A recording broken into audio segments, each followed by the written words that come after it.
because it's hell going through divorce. You feel like you're alone, and you're not. You're absolutely not. This is a safe space.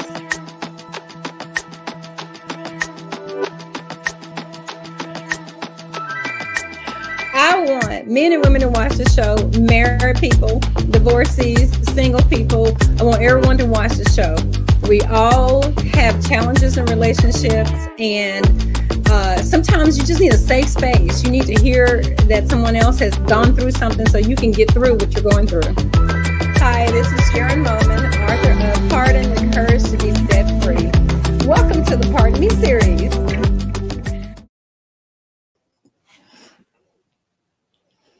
Hi, Chara. Welcome to the Pardon Me series. Episode 6. Mm-hmm. Hi, everyone. We have on our shirts, our Pardon Me shirts, pardonish, right? Yeah, pardonish. And you know what? I thought I was being cute when I came up to with the name pardonish, like blackish and grownish. Oh. But now that we've been doing this series and I have been continuing to grow, you're going to always be pardoning yourself. You're going to be in this season for the rest of your life, because something's always going to come up to try to break you. Yeah. To try to put you in that box, try to put you in prison, and you got to forever pardon yourself. So I didn't know what I was doing. I think it's cool. I really like it. And I appreciate you. I got like 5 more shirts that you said. You're supposed to share those. Glass here somewhere. No, this is pretty cool. And I thank you for my shirt. And so can the audience buy a shirt? Where can they get it? Absolutely. They can DM me and I can send them a shirt out, and we'll have links online where they can contact me. We'll get a shirt, small, medium, large, extra large, extra large. Oh, okay. So, yeah, absolutely. Okay. Right. Well, welcome everybody. This is not my show. This is the brilliant, the most beautiful Miss Sharon Moman. This is your show. I'm very proud of you. You got to the very end. And like we said in episode 1, this is your launching tool, your launching tab for you to shoot beyond the stars. And you got so much that I want to pull out. We got to episode 6, and we're getting to the end of the book. So I want to ask you first, how has it been for you? Watching yourself, are you the same when you started off with episode 1 versus now? I have gone back and watched, and I just see the growth. I mean, it's just like when I was writing the book, it was like God just kind of carried me, and the same thing that happened here just carried me and pulled more out of me. I mean, just pull and pull, and I'm a better person for it. So I know whoever's going to watch this, who's watching tonight or watching in the future, it's going to pull out of them what need to be pulled to grow and to just take that full accountability of oneself. And you're saying that because did you grow? Did it tell? If so, how? Well, I learned that being transparent is powerful. Being accountable is powerful. Yeah. Taking back your power is powerful. I know you're not supposed to use the same word to describe, but it's all powerful, and it's all about power and authority. And so that's what I saw. That's exactly what I saw as I did each episode. Because that first episode, we did 2. Yeah. Remember? Yeah. I was so nervous. Yeah. I was so nervous. And I'm telling you, I think that second episode, I was like, hey, Chara. Yeah, you are. I'm very proud of you because it's so much I want to talk about. But let's get to the book, because not only did we see growth in your book from you, but I see growth in your life even now from the last chapter you wrote. And then growth that you may not know that I see in you even after episode 6. So transparent moment with you. When I finished your book, one of the things I was excited about is to see how your life will evolve. And it has evolved. Because you opened up and talked about like some struggles at the end when they get to the end of the book, we know that the car broke down. We were like, and there's this rooting for you kind of like moment. So even in all of that, can you share with us how you left the book when you finish writing, where you are now today in life? So now today, I'm with a new company, a new brand, Berkshire Hathaway Home Services. I got my broker's license, so I'm associate broker, and all these things I had planned, but because my life had been disrupted in so many different ways, and I didn't know how to take my power back. I had in the end of the book, you see all these struggles that I went through to get to the other side. And I am just grateful that I didn't stay in a moment of despair. I'm glad I didn't stay, because that's all it is. It's a moment of despair when you're recovering from divorce. So not only moving forward in my career in real estate, which is what I've always wanted to do pretty much all my life. I'm also going to be starting a new ministry at church, the divorce recovery ministry. So I'm very excited about that. That's huge. That's really huge, because when you wrote your end of the story, take us back to like the difference today. If you can go back to that very last chapter, your very last words, where were you mentally? Where were you physically? Where were you financially? Where were you in general? Because a lot of times the biggest fear about divorce is I can't move on there. I don't know how. I won't be able to make it on my own. But if you can take us back to that moment to where you are now and give us that history or a little bit more details. Well, one thing I write up in the book is that it may get worse before it get better. Financially, emotionally, all these different things. And it did. That happened with me. I was still waking up, calling my ex an MF every day. God had to heal me from that. My car broke down. I didn't have income because jobs like online now were not prevalent then. So I had to get food stamps. I write about that in the book. I had to borrow. Sharon, you just come over that like it ain't nothing. Like that's huge. That's so reality. That's life for a lot of people when they get divorced. Right. Food stamps, borrow money from my kids, use my kids' car. It made me feel some type of way because I'm the parent. Mm-hmm. And I'm the type of person who's always lend to other people, because that's what my word says. You are a lender, not a borrower. So when I had to go through that season, it made me feel some type of way. But there were days where I was like, I don't know, I felt lost. I didn't know what was going on, but it was a teachable moment. Mm-hmm. And you can never have empathy for someone else who's going through something if you hadn't gone through it. Mm-hmm. Right? So I thank God for that experience. And I'll tell anybody out there, while you're in this wilderness season or this lost season where you just don't feel like you matter or that you know what's going to happen next, it's going to get better. It's just a season. And seasons change all the time. And here I am, doing better than I was during that particular period. And then I laid on the floor one day. I said, I don't like it. I told the Lord, I said, I don't like it, but I trust you. And I said to myself, next year on this date, I looked at my watch, at this time at 2:30 in the afternoon on this day next year, it won't be like this. Wow. And I said that to myself. You got to speak it. And you can go ahead and cry. Mm-hmm. And you can go ahead and say a few profanity words mm-hmm. if it helps you. But then you need to ask God for forgiveness. But you are mad, and it's okay to be mad with God, and it's okay to tell him, but you better not stay there.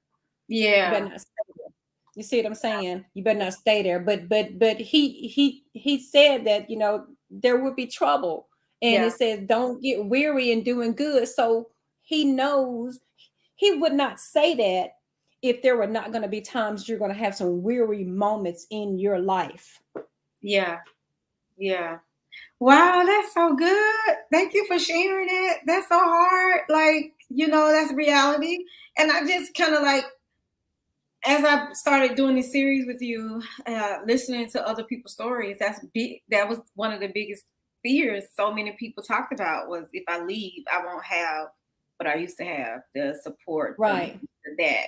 But I'm like listening to you and now knowing you like there's a whole nother level, there's a whole nother side you keep going.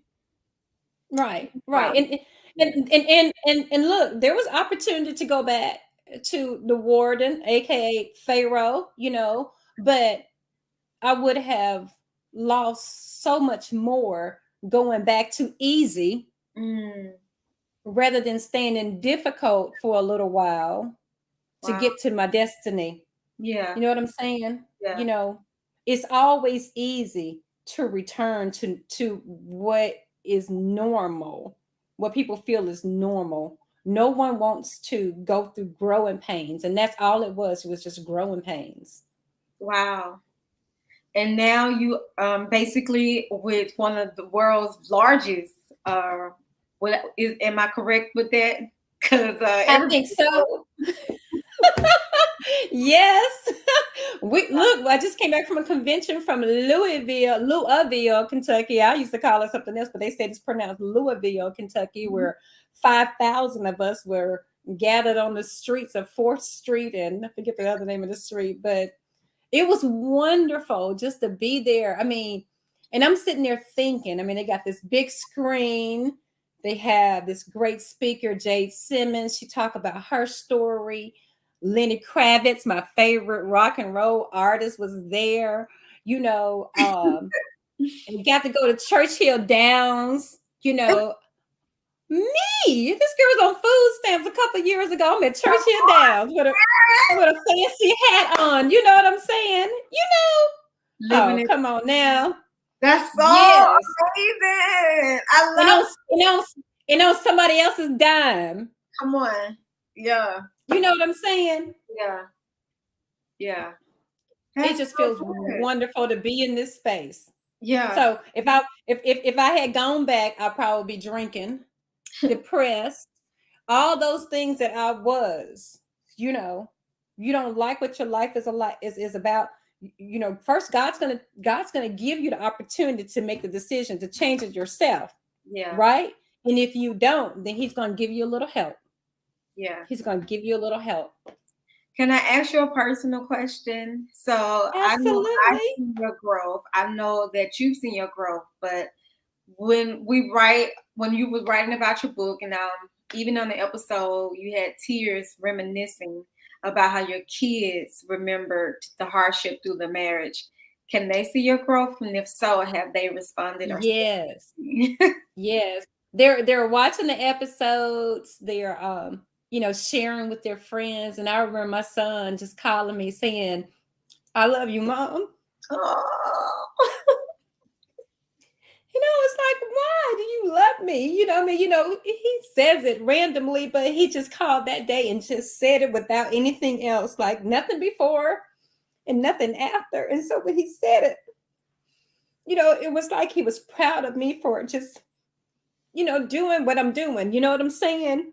for They continuing, know, persevering. right, right. He understood that it took courage, to write this and to say everything. He knows nothing, I tell them all the time, your parents are human beings too. So Yeah, you can't, just not spilling tea about people. This is my walk. This yeah, is my walk. You know what I'm saying? So it just happened. Other people just happen to be in my story.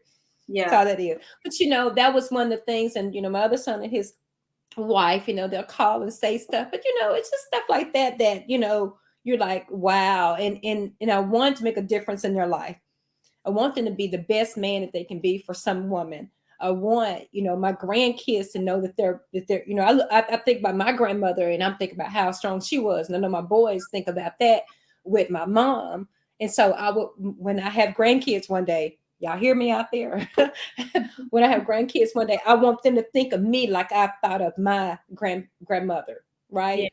So, yeah. or I could be a grandmother to somebody else. Well, you won't look like a grandma. Nobody will believe that you. Well, they ain't gave me nothing yet, so all my money staying with Ralph Lauren. Well, no, that's so awesome. That's so beautiful because that's the thing about change. It's not that only you see it, other people will see it too. So Yeah. I'm so excited for you. I remember the first episode, like you said, you were very, very nervous. And then I called you the other day and you said you're teaching a class. This was the woman who was like, hello, attention, everybody. The only reason why I'm on camera.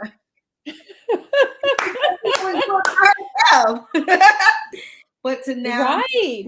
yep, but to now see that you're getting ready to do something all by yourself, like creating a curriculum Right.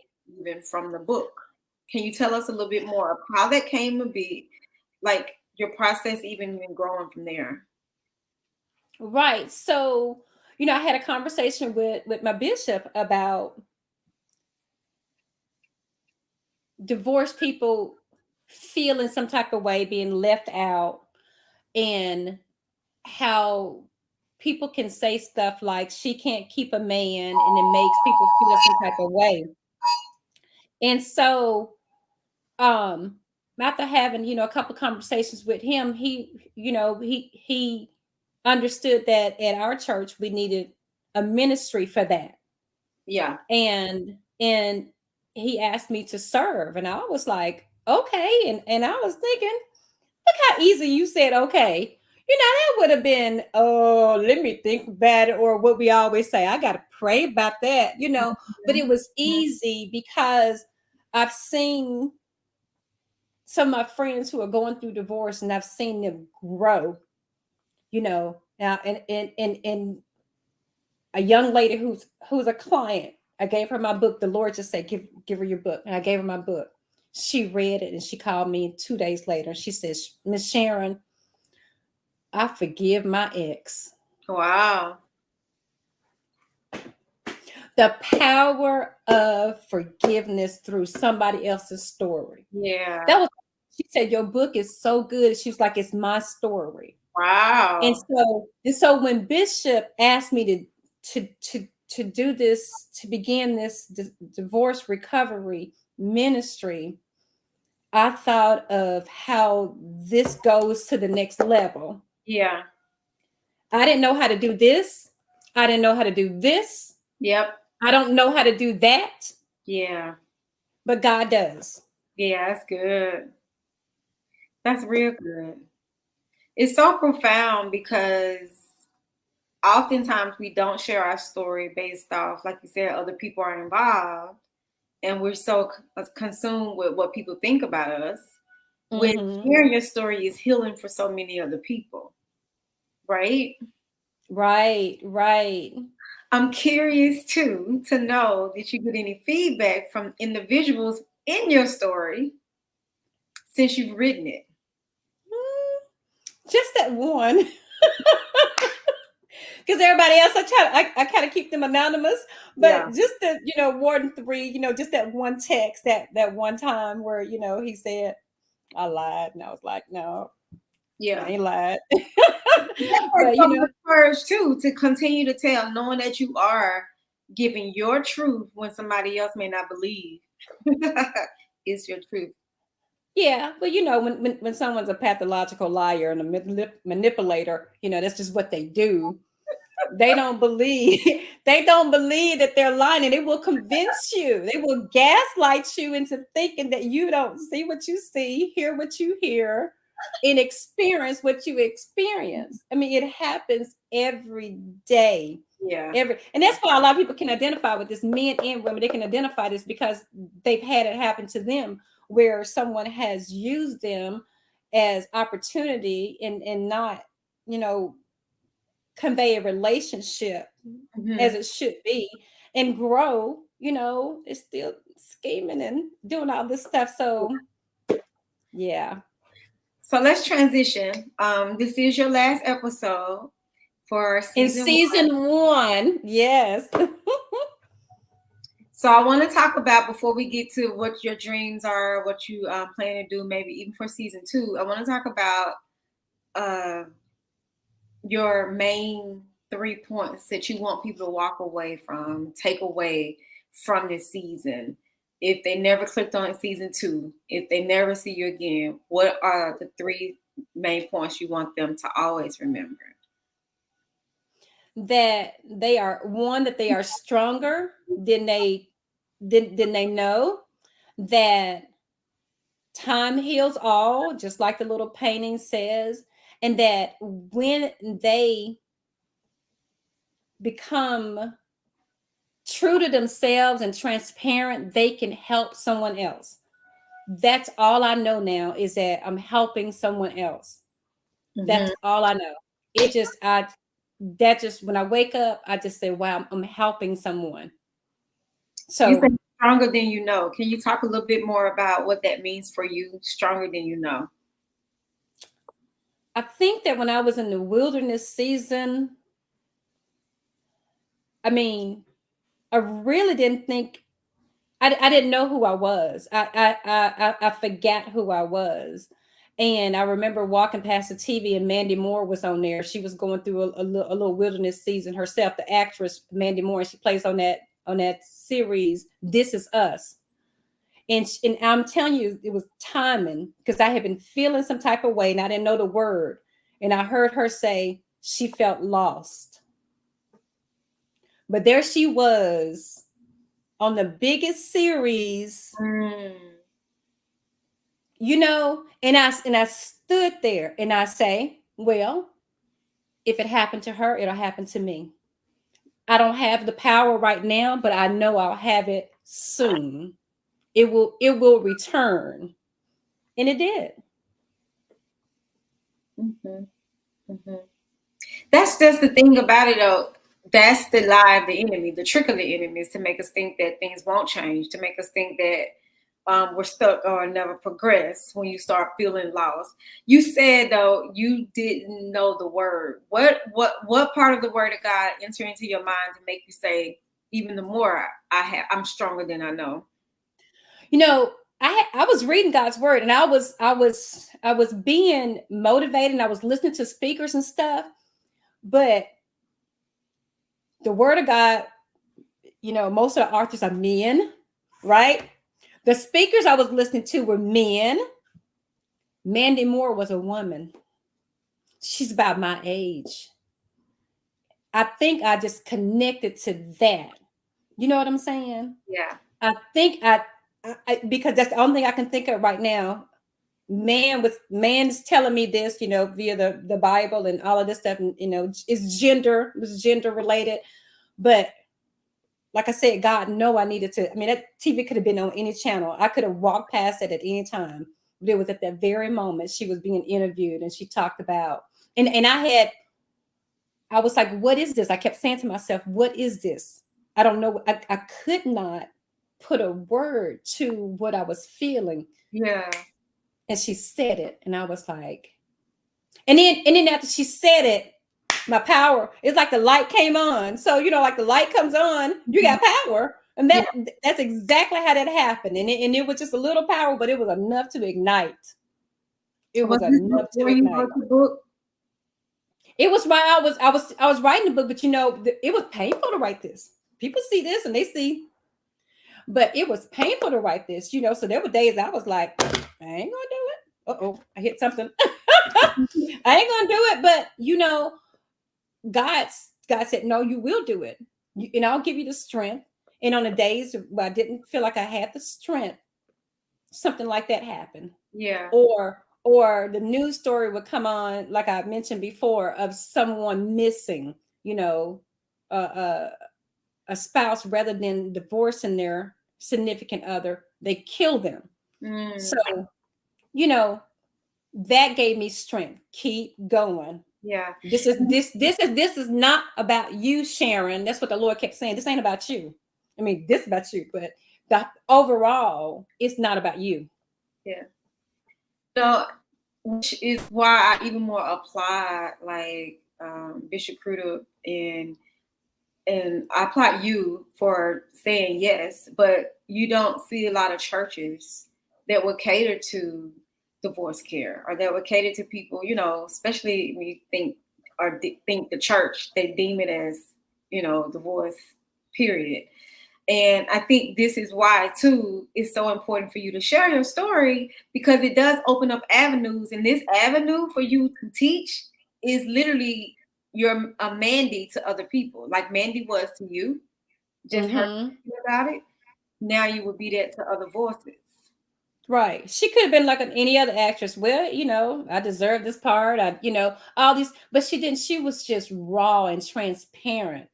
And when you get a chance to see that in people, then they are human to you.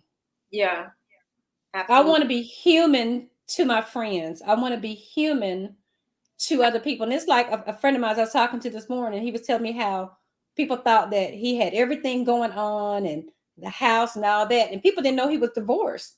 And he Mhm. told them, I'm divorced. And he said that the person who was admiring him told him, thank you for sharing that with me, because I was feeling like I was not enough. I'm looking at what you got over here. And that's what people do. They look at what you got, or they look at what Yeah. they what yeah, they look. I'm trying to put it right. They look at what you have and have a perception about it. You know, you're happy, you got this, you got that, and they don't even know the struggle and everything else that's going on with that. Like people say, "Oh, you wrote a book. That's so good. Congratulations." It's like, girl, I was crying, I was cursing, I was doing everything, to get this out, to birth this out. Yeah. Yeah. Well, congratulations. I'm excited for you when it comes to your class. You know how I feel. I think you should record it, but that's okay. So I I want to talk will. about a little bit about season two, because I know earlier when we talked about we want guests, you want people to be able to come on your episode and you interview them or you talk to them. Can you give us a vision of what it is that you are looking forward to? Even if you don't know the full details, since you have your audience listening, how would you want to go about that, or who would you want to invite, and what would you want to talk about? Young people, old people, married people, divorced people. Um, You sound you like an know, intro now. my thing is that most people think that divorced people don't can't bring anything to the table. They think because they think because we divorced, we got it wrong. So we can't help married people, or we can't help a person who want to get married. You know what I'm saying? Because they'll say stay away from her or stay away from him. But if we are vulnerable and open and share the Yeah, good and the bad, then it can help people. Because sometimes married people conceal information because they want everybody to think it's rosy and all that kind of stuff like that. So they really don't help that couple about to get married. They don't give them the truth. They give them fantasy. yeah, Divorcees, we can tell you like it is. Now, if it scare you, then that's on you. That's on you. But you don't. It's like this. Alcoholic, counselors. mhm, Those are former alcoholics. Now, you don't get an alcoholic to teach the class, right? You yeah, get a recovered alcoholic who's been through some steps, and mhm, he teaches the class. So yeah, I think the former me wouldn't be able to teach this class. I'd be like, girl, let's have a drink. You know what I'm saying? But God has brought me through to another season where I can openly talk about not only what that person did, but what I did. You know what I'm saying? I yeah, think that yeah. That's key. you haven't yeah, you recovery is owning up to what you did and stop making excuses. Yeah, yeah, That's what recovery is. That's what this divorce recovery will be talking about. We ain't gonna be in there chatting about he did this, she did yeah. that, he left me, he cheated on me. We're not gonna be doing that. We're gonna talk about recovery. I really like that. Like you always You know, say, holding yourself accountable, looking at what you played, the part that you played, or could have prevented. Right, right. And it's just little baby steps. You Yeah. know, you take little small steps to get to the goal. Mhm. Yeah, and that I was thinking about that the other day, how you always say looking at you really helps you become the best version of you for your next, which leads me to I love this word that you coined, postpartum. It's just Yeah. my favorite word. And I because personally just now, still recently divorced, I think it's so key that we acknowledge postpartum, that you will have your moments, sad, happy, and things of that nature. But there's a way to take care of yourself during postpartum. Can you talk a little bit about the things that you've done, the tools, whether it's self-care, how you walk through your postpartum season? Even the more. Look I at you grabbing that book, y'all. look, put my glass on because I wanted to read something about what the doctor said about Mhm. postpartum. Okay, so when I was thinking about the last chapter, how to end the book, I wasn't sure, and then postpartum came to my mind about how some people suffer from that. Some people get divorced. It's like move on to the next. I mean, and then some people, you struggle after it because it's everything's different now. Yeah. So when I was researching, and the Mayo Clinics describes a mother's emotion after delivery when she's going through postpartum. It says postpartum depression isn't a character flaw or weakness. It's not. Sometimes it's simply a complication of giving birth. If Mm. you have postpartum depression, prompt treatment can help you manage your system and help you bond with your new baby. Your new baby, you're giving birth to your new self, That's right? Or you're restoring your former self. And I write about that up in the book. It's like a piece of furniture. For some of us, after we go through divorce, we think that, oh, I've been thrown away, right? Mhm. Somebody can come by and get that piece of furniture, sand it down, varnish it, put some stain on there, and sell it to the highest bidder. There's so much stuff being resold on. I mean, it's a website for everything being resold. Why not you? Repackage yourself. You know, go through what you got to go through. It's normal if you feel some type of way. The only thing that you have to do is just manage a little bit of, if you manage this, maybe by yourself, manage this with some help, Yeah. manage. Ooh, that's good. I love that. It's kind of like, Girlfriend management, yeah, family management, okay. right. I like that. Like Look, the little, analogy, little, eat bite one elephant. How do you eat an elephant one bite at a time? right. Like little clusters, because everybody thinks it's just one size fit all. It's not. It's not like your divorce is not the same as mine. Right, right. Absolutely. I had three. They were all different. That's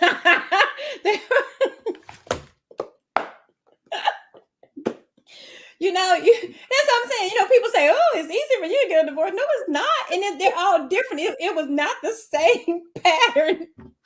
Like you cut the little pattern back in school and home This is economics. why you become like one of the leaders in like this area of postpartum. You help a lot of people because you're right. It's different for if it's not just different for everybody. It was different for you for all three divorces. So yeah, yeah. Right, right. Because Love I your and transparency. I got divorced at 51 with the last one. I was totally different from that 26-year-old girl who got a divorce. Real That's good. talk, right? Totally different. I wasn't her, you know. So Good.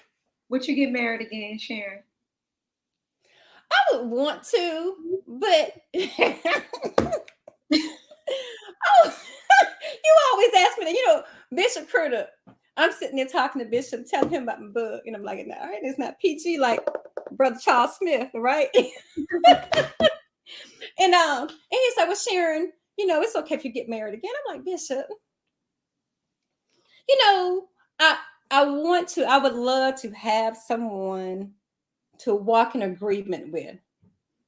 I just don't want anybody I don't walk in agreement with. We can't walk with God together. I don't want to be the Adam and Eve. He over there, she over there hanging out with the snake. I don't want to be that. I want to walk through the garden in the cool of the day with the Lord, with my partner. That's what I want. And if I could get that, then yeah. If you know you can, because like you mentioned, you're not the same person. So you will see different, you look for different, you will receive differently, right? Let me tell you, this is a transparent moment. I talked to a person, and we were talking about people who come into our lives. And the Lord said, you attract what you want. And the person said it too. And it was like I just started thinking about, it wasn't random that I married these guys. It wasn't random that I dated certain type of guys. I presented myself and I attracted them. So we were talking, be what you want. Yeah. Attracted. So this Sharon is not going to attract the same type of men that I've attracted before, because she's different. Absolutely. That's the whole part. It's the whole point of postpartum. You are developing into a whole nother person. Yes. And I love this girl. Okay. I love her. The other girl, I think that, sometimes when you're aging, the 20s and the 30s and the 40s, you're trying to figure out who you are, because everybody's trying to put a label on you. I mean, the world puts a label on you, millennial, Generation X, baby boomers, everybody's got a label on you except for you. You're the only one that has not printed out your label yet. I like that. Yeah. I really like that. Because when you print out your own label, you start attracting certain types of people. If I got a cheap label, I'm gonna attract a cheap person. If I got an expensive label, the right one's gonna come. So yeah. Right. Absolutely. Yeah, so proud of you. And who knows, we can be invited to the next wedding, last wedding, I think. It's possible, Sharon. I know. Listen, I'm not against marriage, and I'm not against beginning again. I would love that. I mean, I really would. And I don't, see, I got nervous here.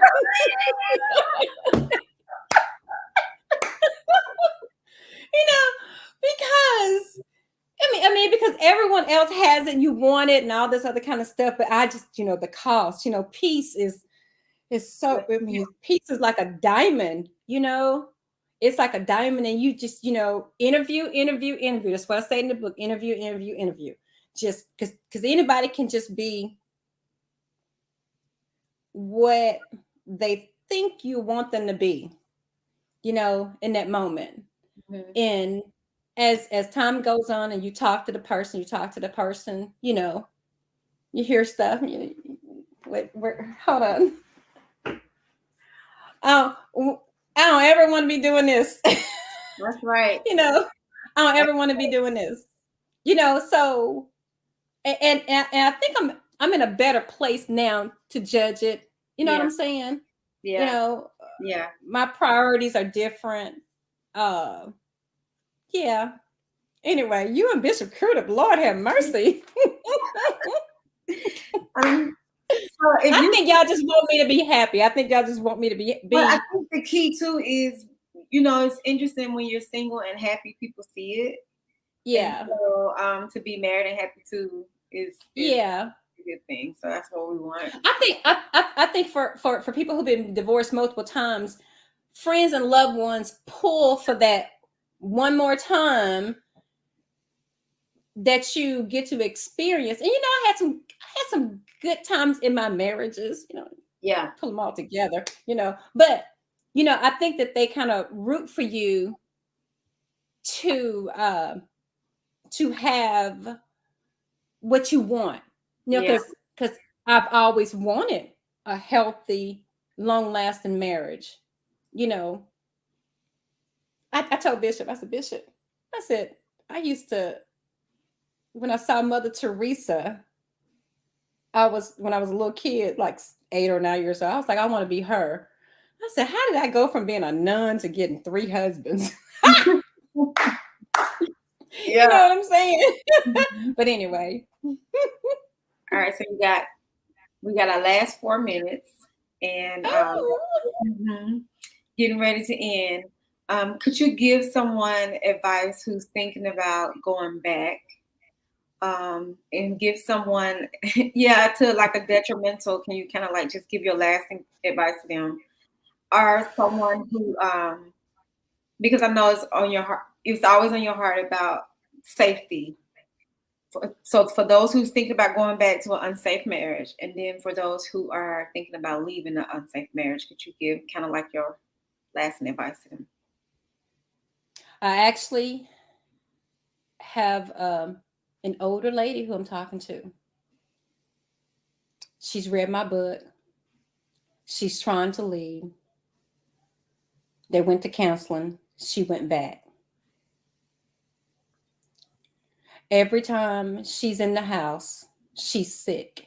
Mm, The carbon monoxide poison alert went off.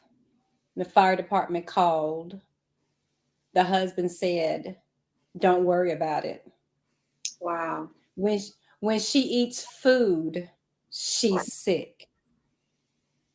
Now she has my book. I've talked to her. She knows he has a girlfriend. I said, if you don't move forward with your life, you're not going to have one. Hmm. And I don't know what it's going to take for her to understand. And I told her, I said, I think that you're still, trying to prove to him that you know what you know. You need to get out of that space in your head because you're trying to he likes the engaging with you because you're the enemy now. Someone else is, you can't love two people at one time. You're gonna hate one, love the other, right? And because the assets have to be split, he's trying to keep you there until he finish his plan, Mm, whatever that plan is. Financially drain you, steal your money, or even take your life. So if you're in a situation like that where there have been some close calls, you've got to think about the other people who love you, the people who really love you, and remove yourself from that situation. People are dying every day. Mysterious deaths. I mean, 2020, Dateline, mm, Snap. These shows are not just Hollywood. These are real life show. These are real events that happen in real people's lives and in everyone. I never thought in the world I would be a victim of domestic violence. mm, Never thought it in the world. And there are a lot of people who think that, oh, I'm too smart. He or she will never do that to me. They may do this and they may do that, but they'll never do that to me. But what I know about evil is it graduates. mm. Evil graduates. That's a You got to word. go. You got to go. I know I'm still here by the grace of God. There have been plenty of times my life could have been gone. And that's, and when you look back, and that's why I told her, I said, you've got, she stays with her daughter sometimes so she can see it. Because when you're in that environment, you can't see it. But when you step away, you can look back and you can just process stuff. I don't know what's going to happen to her. I honestly don't. Even her child has told her, "Mom, you don't need to go over there." So for individuals who are not listening to their own selves or other people,